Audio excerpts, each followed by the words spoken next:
মানুষ মানুষের অবস্থানকেই ভালোবাসে। মানুষ কখনোই মানুষের অন্তঃসত্ত্বাকে ভালোবাসে না। অবস্থান আপনার ভালো, আপনার পিছনে মানুষের অভাব থাকবে না।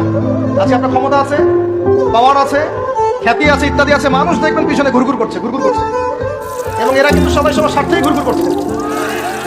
এর বাইরে আল্লাহ পাক কিছু মানুষের মনে আল্লাহর পক্ষ থেকে মহব্বত দেন, এটা আলাদা বিষয়।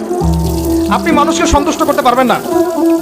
পরিবার, বাবা মা, ছেলে মেয়ে, বউ বাচ্চা, কাউকে সন্তুষ্ট করতে পারবেন না।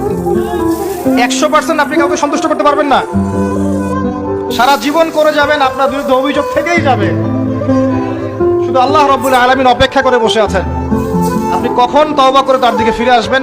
দিন আল্লাহ পাক আপনাকে মাফ করে দিবেন ইনশাআল্লাহ।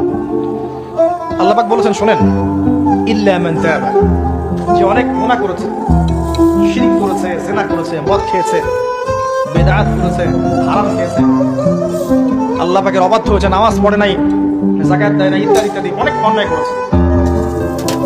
একদিন তওবা করে ফিরে এসেছে। আল্লাহ পাক বলেছেন, ইল্লা মান তাবা, যে ব্যক্তি তওবা করে ফিরে আসলো, ওয়া আমানা, এবং ঈমান নিয়ে আসলো, ওয়া আমিলা আমালান সালিহান, এবং এখন থেকে সৎ আমল করা শুরু করলো, হোক সে নারী বা পুরুষ, যে কেউ, যে কোনো বয়সে, যে কোনো বর্ণের, যে কোনো ভাষা, যে কোনো দেশের, এগুলো কিচ্ছু যায় আসে না আল্লাহ পাকের। ইন্নাল্লাহা লা ইয়ানজুরু ইলা আজসামিকুম ওয়ালা ইলা সুওয়ারিকুম ওয়ালাকিন ইয়ানজুরু ইলা কুলুবিকুম ওয়া আমালিকুম। আল্লাহ পাক শুধু কলব দেখেন, আমল দেখেন, রক্ত মাংস বর্ণ এগুলো দেখেন না আল্লাহ পাক।